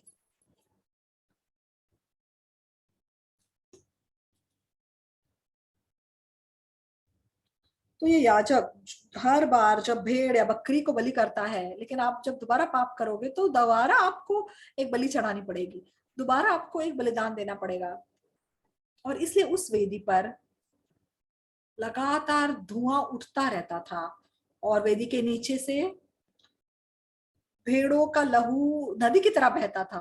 क्यों? क्योंकि लोग लगातार पाप करते थे, इसलिए उनको निरंतर बलिदान चढ़ाना पड़ता था। दोबारा पाप मत करना, ठीक है? फिर से पाप मत कर, ठीक है? तेरे पाप अब धोए गए हैं, अब फिर पाप मत करना। हाँ, अब मैं शुद्ध हो गया हूं, अब मुझे पाप नहीं करना चाहिए। लेकिन आप सोच के देखो, कैसे इंसान पाप किए बिना रह सकता है? मैंने फिर से पाप किया, हे प्रभु मैंने फिर से पाप किया, मुझे माफ कर दो। फिर से एक और भेड़ को बलि करो, एक बकरी को फिर बलि करो। वे ऐसा करके जीते थे, लेकिन यीशु मसीह इस पृथ्वी पर आया और क्रूस पर चढ़ाया गया, और उसने हमारे पाप को किस प्रकार क्षमा किया? उसने हमारे लिए अनंत छुटकारा प्राप्त किया, ताकि हम अनंत काल के लिए स्वर्ग में रह सके। तो उसने अपना लहू इस समय से बंधी हुई दुनिया की वेदी में नहीं छिड़का, लेकिन जो दुनिया अनंत काल के लिए है, स्वर्ग के उस तंबू में उसने लहू छिड़का।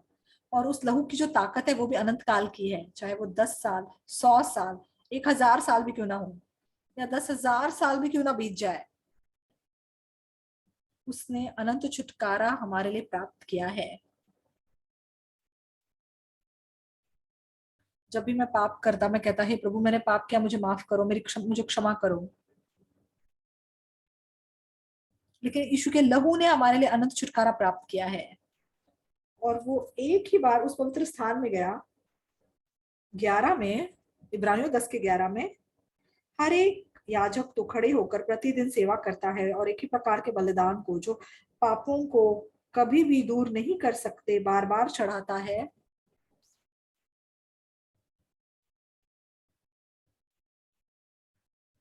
समय से बंधी हुई इस दुनिया में याजक हर दिन भेड़, बकरी या किसी जानवर को बलि करते थे, लेकिन वो सारे जो चढ़ावे थे, ये सिर्फ हमें ये सिखाने के लिए दिए थे कि कैसे यीशु आके हमारे पापों को धोने वाला है। तो कुलुसियों 2 के 16 में, इसलिए खाने पीने या पर्व या नए चांद या शब्द के विषय में तुम्हारा कोई फैसला ना करे, क्योंकि ये सब आने वाली बातों की छाया है, पर मूल वस्तुएं मसीह की है। तो यहाँ क्या लिखा है? इसलिए खाने पीने या पर्व या नए चांद या शब्द के विषय में तुम्हारा कोई फैसला ना करे। क्यों? तो कोई तुम्हारा इस विषय में न्याय ना करे, इस बारे में तुम्हारा फैसला ना करे। और फिर 17 में क्या लिखा है? क्योंकि ये सब आने वाली बातों की छाया है। क्या चीज छाया है? खाने पीने के पर्व, नए चांद, शब्द, ये किस चीज की परछाई है, किस चीज की छाया है? इजराइल के लोग जब जंगल में थे, तो तब वे दास थे, वे दास थे। हर दिन वो भारी बोझ उठाते थे। और फिर शुक्रवार शाम को सूर्यास्त होने के बाद सब्त शुरू हो जाता था, और तब से वो अपना सारा बोझ नीचे रख पाते, तो चाहे वो बोझ कोई भी क्यों ना हो। सब्त का जो सब सब्त की जो व्यवस्था है वो ऐसी ही थी कि सब शुरू होते ही साथ तुम्हारे सारे बोझ तुम नीचे रख सकते थे। तो लोग सोचते थे अब सब्त आ गया, अब सब्त आ गया तो अब मेरा सारा बोझ हट गया, अब मैं आजाद हूं। तो ये सब्त का दिन, यीशु मसीह इस सब्त का स्वामी है। तो जब आप यीशु के पास आते हैं तब आप भी अपने सारे बोझ से आजाद हो सकते हैं। तो अद्भुत बात क्या है? सबसे बड़ा बोझ कौन सा है? पाप का बोझ सबसे बड़ा है। जब हम यीशु के सामने आते हैं, आप पाप के उस बोझ को भी नीचे रख पाते हैं।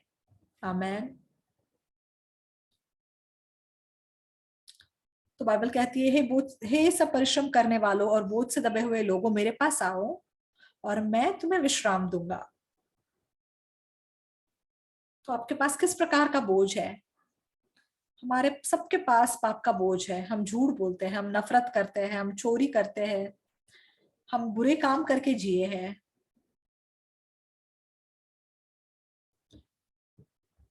तो पाप के बोझ ने हमेशा हमें ऐसे नीचे रखा था।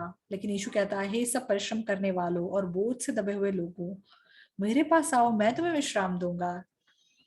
जब हम यीशु मसीह के अंदर आते हैं, तो चाहे आपने जो भी पाप क्यों ना किए हो, चाहे आपने जो भी बुराई क्यों ना की हो, आप अपने पाप के बोझ से आजाद हो सकते हैं। ये बहुत अद्भुत बात है। सब्त का दिन कोई काम मत करो। तो ये सिर्फ यीशु मसीह की छाया है। क्यों? क्योंकि यीशु मसीह खुद सब्त का स्वामी है। तो जिस प्रकार सब्त के दिन आप अपने सारे बोझ को नीचे रख सकते हैं, वैसे ही जब हम यीशु मसीह को मिलते हैं, जब हम यीशु के सामने आते हैं, तब चाहे जो भी पाप का बोझ आप उठाए हुए थे, यीशु आपको विश्राम देता है। तो आपको सिर्फ इस पर विश्वास करना है। लेकिन बहुत से लोग वो कहते तो है कि वो यीशु पे विश्वास करते हैं, लेकिन फिर भी पापों का बोझ खुद उठाए हुए हैं और प्रार्थना करते हैं, प्रभु मुझ पे दया कर, मेरे पास पाप है, मेरे पापों को धो दे, मेरे पापों को क्षमा कर दे। तो ये लोग वचन पे विश्वास नहीं कर रहे हैं। तो बहुत लोग सब्त को पालन करने पे मतलब जैसे अटल होते हैं, लेकिन सब्त का असली मतलब क्या है? सब्त का मतलब ये होता है कि आप अपने सारे बोझ को नीचे रखो। और सबसे बड़ा बोझ कौन सा है? पाप का बोझ। ये सब परिश्रम करने वालों और बोझ से दबे हुए लोगों, मेरे पास आओ, मैं तुम्हें विश्राम दूंगा। तो यीशु मसीह के लहू के उस क्रूस के द्वारा तो हम अपने पाप के बोझ से आजाद हुए हैं, और इसलिए हम हमारे लिए सिर्फ शनिवार का दिन सब्त का दिन नहीं है। जब हम उस यीशु के साथ जीते हैं जो कि सब्त का स्वामी है, हमारे पास अनंत काल का सब्त है। तो एक बार जब आप यीशु के पास आओगे जो कि सब्त का स्वामी है, आप पाप के बोझ से आजाद हो जाते हैं। तब चाहे जो भी पाप क्यों ना हो, तो क्रूस पर उसके बहाए हुए लहू के द्वारा उसने हमारे सारे पापों को धो दिया है, और अब वो पाप आपको फिर से बांध के नहीं रख सकता। लेकिन लोग मेहनत कर रहे हैं, परिश्रम कर रहे हैं, सब्त का पालन करने की कोशिश कर रहे हैं। तो ये सिर्फ आने वाली बातों की छाया है, परंतु मूल वस्तुएं मसीह की है। तो ये सिर्फ यीशु मसीह की छाया है। तो सब्त के दिन जैसे हम सारे बोझ से आजाद हो सकते हैं, उसमें से सबसे भारी बोझ पाप का बोझ है। लेकिन जब हम यीशु से मिलते हैं, जब हम यीशु की ओर देखते हैं, क्रूस का वो लहू जब हम देखते हैं, तब चाहे जो भी पाप आपने क्यों ना किया हो, उस लहू ने हमें उस पाप से आजाद किया है। तो उस भारी बोझ को उठा के, हे प्रभु मैं बहुत थक गया हूं, ये बहुत भारी है। ओ सब शुरू हो गया, सब शुरू हो गया, अब मैं अपना बोझ नीचे रख सकता हूँ। यीशु यीशु मसीह खुद सब्त का स्वामी है। और वो यीशु, चाहे वो कोई भी पाप क्यों ना हो, पाप के उस पीड़ा से वो आपको आराम देता है, वो आपको आजादी देता है, वो आपको शांति देता है। क्यों? क्योंकि उस क्रूस पर उसने हमारे पाप धो दिए, और इसलिए अब पाप की कोई मतलब मजदूरी देना बाकी नहीं रह गया, और हमने अनंत काल की धार्मिकता प्राप्त की है बहुत स्पष्ट रूप से। यीशु मसीह की मृत्यु, उस मृत्यु ने हमारे पापों की सारी कीमत चुका दी है, और वहां पर हमारे सारे पाप खत्म हो चुके हैं। और क्रूस पर उसने अपना लहू बहाया और अंत में कहा पूरा हुआ। क्या पूरा हुआ? जो काम परमेश्वर ने यीशु को दिया था वो काम पूरा हुआ। यीशु ने कहा पूरा हुआ, तो उसी समय हमारे सारे पाप क्षमा किए गए हमेशा के लिए, सर्वदा के लिए। ये इतनी अद्भुत बात है।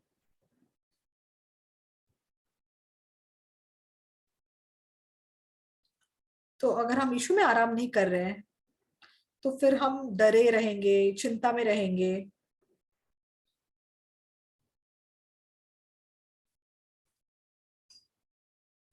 तो यहाँ पे लिखा है कि हर एक याजक तो खड़े होकर प्रतिदिन सेवा करता है और एक ही प्रकार के बलिदान जो को पाप को कभी दूर नहीं कर सकते बार बार चढ़ाता है। 12, परंतु ये व्यक्ति तो पापों के बदले एक ही बलिदान सर्वदा के लिए चढ़ाकर परमेश्वर के दाहिने जा बैठा। तो ये व्यक्ति मसीह, परंतु ये व्यक्ति मसीह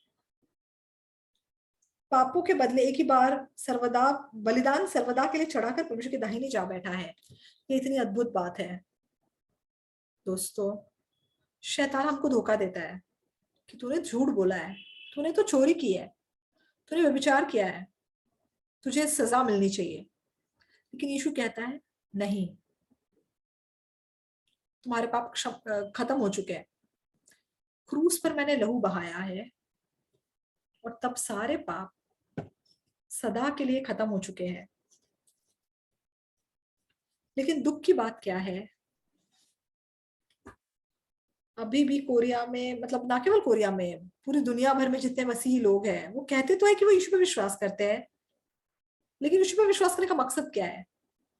ये सब परिश्रम करने वाले और बोझ से दबे हुए लोग मेरे पास आओ, मैं तुम्हें विश्राम दूंगा। तो वे मसीह पर विश्वास करने के लिए चर्च तो आते हैं, लेकिन पापों का बोझ अभी भी उठाए हुए हैं। कहते हैं प्रभु मैं पापी हूँ, मुझे माफ कर दे, मुझे क्षमा कर। मैंने तुम्हें क्षमा कर दिया है क्रूस पर, तेरे पाप की क्षमा की कीमत मैंने भर दी है, तुम्हारे पाप धोए गए। नहीं प्रभु, लेकिन फिर भी मैंने पाप किया है, मैं पापी हूँ। बाइबल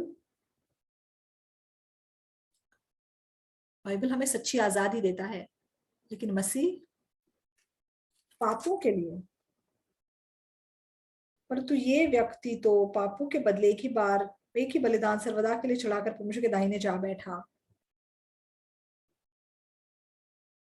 और उसी समय से इसकी बाट जो रहा है कि उसके बैरी उसके पांवों के नीचे की पीढ़ी बने। 14, क्योंकि उसने एक ही चढ़ावे के द्वारा उन्हें जो पवित्र किए जाते हैं सर्वदा के लिए सिद्ध कर दिया है।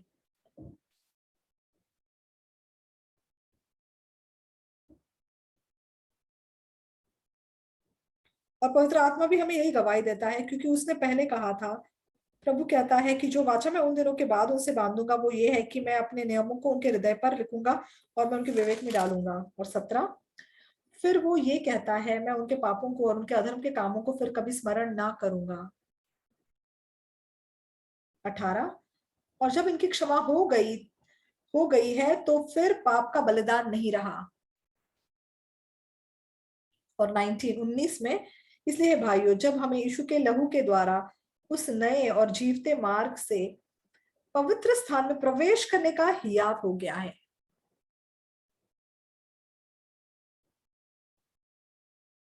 यीशु का लहू हमें पवित्र कर चुका है, हियाव से हम अब आगे जा सकते हैं। तो 1962 में 7 अक्टूबर को मुझे ये सत्य पता चला बाइबल के द्वारा। हाँ, मेरे पास पाप नहीं है, मेरे पाप धोए गए हैं। और उस समय मैं प्रेस्बिटेरियन चर्च जाता था। तो उस चर्च में सब कहते थे कि वो पापी है, पास्टर भी कहते थे वो पापी है, हर इंसान कहता था कि वो पापी है। लेकिन बाइबल स्पष्ट रूप से कह रही कि मेरे पाप धोए गए हैं। तो एक दिन शाम को हमारी क्वायर प्रैक्टिस चल रही थी।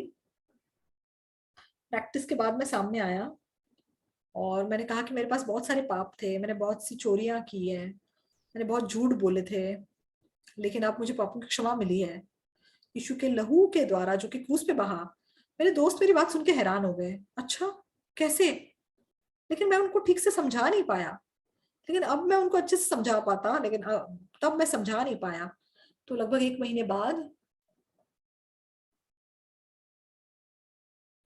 तो चर्च के लोगों ने मुझे एक एक करके जैसे मतलब अलग करना शुरू किया। ये ओक्सुपा क्या बोल रहा है? हाँ, उसके बारे में मैं अच्छी तरह जानता हूँ, कह रहा है कि उसके पास कोई पाप नहीं है। मेरे साथ मिलकर भी उसने पाप किए है, कैसे कह सकता है उसके पास पाप नहीं है? हाँ सच है, मैं ये नहीं कह रहा कि मैंने पाप नहीं किए, मैंने बहुत पाप किए, लेकिन लहू, क्रूस के लहू के द्वारा मेरे पापों की जो कीमत है वो स्पष्ट रूप से धोई गई है। ये बात बाइबल में बहुत स्पष्ट रूप से लिखी गई है। सो दोस्तों, आज पूरी दुनिया भर में बहुत सारे क्रिश्चियन लोग हैं, लेकिन वो पाप से आजाद नहीं है, वो अभी भी पापी का जीवन जी रहे हैं। तो ये बात मैं पूरी दुनिया में जाके प्रचार करना चाहता हूँ। इसलिए मैंने मिशनरी स्कूल शुरू किया और हमने मिशनरीज को अलग अलग देशों में भेजना शुरू किया। हम बस मिशनरीज को ऐसे ही भेज देते हैं, हम ये कह के भेजते हैं कि परमेश्वर तुम्हारी मदद करेंगे, उनको भाषा नहीं पता होती है, बस हम ऐसे उनको भेजते हैं। तो जो मिशनरी ब्राजील गए थे, तो उन्होंने मुझसे क्या कहा था, पास्टर मैं वहां जाके क्या करूं? तो मैंने उनको क्या बोला, सोल से ब्राजील जो फ्लाइट जाती है तो 24 घंटे लगते हैं, तो वो फ्लाइट लॉस एंजलिस से होके ब्राजील जाती है। तो मैंने उसको बोला कि तुम जब फ्लाइट में बैठोगे, 24 घंटे की फ्लाइट है, तो तुम्हारे साइड में जो बंदे बैठेंगे उनको प्रचार करो, सुसमाचार प्रचार करो, और जब वो पाप की क्षमा पाएंगे तो वो ही लोग तुम्हारी मदद करेंगे। तो उस मतलब पास्टर को कोई पोर्चुगीज भाषा बिल्कुल नहीं आती थी, लेकिन उस भाई ने मेरी बात सुनी और वो गए। तो कई बार बाकी मिशनरीज क्या बोलते हैं कि आप किसी मिशन से हैं, हाँ आपके मिशन का नाम क्या है, गुड न्यूज मिशन, तो क्या वो आपको ऐसे ही बस भेज देते हैं? हाँ, हम यीशु के साथ उन्हें भेजते हैं। यीशु से बेहतर और क्या हो सकता है? कोई भी अब तक भूख से नहीं मरा है। हाँ, कभी कभी भूख से गुजरते हैं, भूखे रहते हैं, तो क्या हुआ, प्रभु भी भूखा था। तो फिर लोग हमारी बातें सुन के हंसते हैं कि तुम्हारे मिशन ने तुमको इस हालत में भेजा है। लेकिन कुछ समय बाद हमारे मिशनरीज जब ऐसी जाता है, ऐसी जगह पे जाते हैं, वो लोगों को पढ़ाते हैं। तो हमने पूरी दुनिया भर में अपने मिशनरीज भेजे हैं। तो हमने 60 मिशनरीज को अमेरिका भेजा हुआ है जो सुसमाचार प्रचार कर रहे हैं, और वो प्रचार करते हैं कि कैसे यीशु ने हमारे पापों को क्षमा किया है और अब हमारे पास कोई पाप नहीं है। तो अमेरिका असल में सुसमाचार पर बनाया हुआ देश है। तो भविष्य में बहुत से जवान लोग उभर आएंगे, तो उनको हम सुसमाचार के लिए ट्रेन करना चाहते हैं। ये सोच के मैं बहुत धन्यवादी होता हूँ। तो हाल ही में जब हमने कॉन्फ्रेंसेस किए थे, तो हमें ऐसे मौके मिले जहां हम बहुत लोगों को सुसमाचार प्रचार कर सके। तो पिछले साल 15 मार्च को, सॉरी इस साल 15 मार्च को मैं इजराइल गया था। इजराइल की सरकार ने मुझे ऑफिशियल इनविटेशन दिया। पिछले साल सितंबर में इनविटेशन आया था, लेकिन तब कोरोना की वजह से मैं जा नहीं पाया। लेकिन उसके बाद जब मैं इजराइल गया, वहां पे बहुत सारे क्रिश्चियन लोगों से मिला, मैं कुछ रब्बियों से भी मिला, कुछ एमपीज से मिला, और कुछ एजुकेशन मिनिस्टर्स जैसे लोगों से मिला। तो ऐसे लोगों से बात करके बहुत अच्छा था। तो अब हम इजराइल में भी सुसमाचार प्रचार कर रहे हैं। मैं जब ये सोचता हूँ मैं बहुत धन्यवादी हूँ। तो अभी तक भी लाइक वो लोग, इजराइल के लोग यीशु पे विश्वास नहीं करते, वो मसीहा का इंतजार कर रहे हैं कि मसीहा आएगा। लेकिन मैं उनको बताना चाहता हूँ कि यीशु मसीह ही वो मसीहा है। तो पुराने नियम से भी आप ये जान सकते हैं कि यीशु मसीह ही मसीहा था। लेकिन मैं मतलब इतना आगे तक उनको नहीं बता पाया हूँ। लेकिन हम लगातार उनके साथ वार्तालाप करेंगे, लगातार बातचीत करेंगे ताकि वो सच्चे यीशु को पहचान सके। और मैं मानता हूं कि वो भी बदल जाएंगे। लेकिन दुख की बात क्या है कि चाहे लोग आज चर्च तो जाते हैं, लेकिन बहुत से लोग ऐसे हैं जिन्होंने पाप की क्षमा नहीं पाई है, इसलिए वो बहुत पीड़ित है। तो उन लोगों से मैं कहना चाहता हूँ कि कैसे यीशु ने हमारे पापों को धोया है। और मैं आज तक जो अपना जीवन जिया हूँ, मेरे जीवन के पिछले 60 साल मैंने सिर्फ इस सुसमाचार का प्रचार किया है। परमेश्वर लगातार हमारे साथ था और हमने दुनिया भर में हमारे मिशनरीज को भेजा और उन्होंने सुसमाचार का प्रचार किया। तो अमेरिका में ऐसा एक भी इंसान मतलब नहीं है, ऐसा एक भी इंसान ना हो जो चर्च जा रहा हो और ये कहे कि वो पापी है। हम पापी नहीं है। यीशु मसीह क्रूस पर चढ़ गया और उसने सिद्ध रूप से हमारे पापों को धोया। तो अब ज्ञान रूपी तौर से इसे मत जानिए। आपके अंदर एक एक पाप का कण स्पष्ट रूप से साफ तौर से यीशु ने धोया है, ना केवल अमेरिका में। लेकिन मैं चाहता हूँ ये सुसमाचार पूरी दुनिया में फैल सके और हम इस सुसमाचार को फैलाना चाहते हैं। धन्यवाद। हम प्रार्थना करेंगे।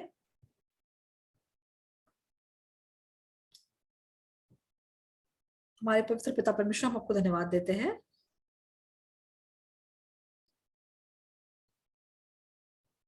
प्रभु, आपका उद्धार इतना सिद्ध है और हम इतने धन्यवादी हैं। प्रभु, आप इस अमेरिका को आशीष दीजिए।